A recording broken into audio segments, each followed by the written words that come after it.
Hola amigos, ¿cómo están? Espero que estén súper bien. El día de hoy les voy a mostrar cómo deshabilitar en Windows 10 todas las aplicaciones o programas que se están ejecutando en segundo plano, ya que estas nos restan recursos del sistema. Al deshabilitar nosotros estas aplicaciones, amigos, vamos a tener más fluidez en nuestro equipo al momento de trabajar, así que empezamos.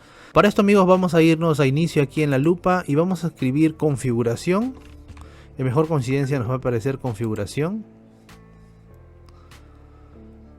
Nos va a aparecer este apartado y aquí vamos a irnos a privacidad, ¿ok? Nos vamos a privacidad.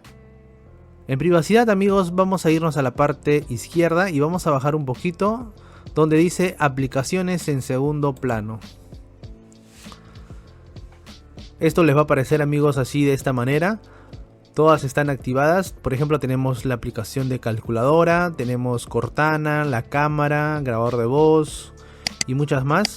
Estas aplicaciones, amigos, se están ejecutando en segundo plano, ni bien nosotros encendemos nuestro equipo, ¿ok? Si nosotros tenemos una PC de bajos recursos o mediana, al tener esas aplicaciones activas nos está restando recursos a nuestra PC y esto le quita fluidez al equipo.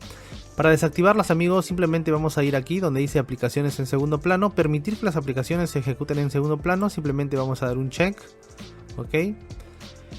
Esto no quiere decir, amigos, que ya dejen de funcionar. Por ejemplo, la calculadora la tengo deshabilitada. Si yo abro la calculadora, normal me va a funcionar. Como ven, normal, está funcionando, no hay problema.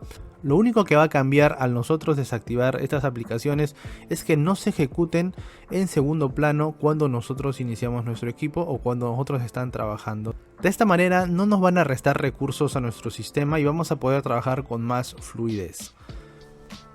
Espero les haya servido este pequeño tutorial, amigos. Si es así, suscríbete al canal, activa la campanita y ya nos vemos en un próximo video. Chao, amigos, cuídense.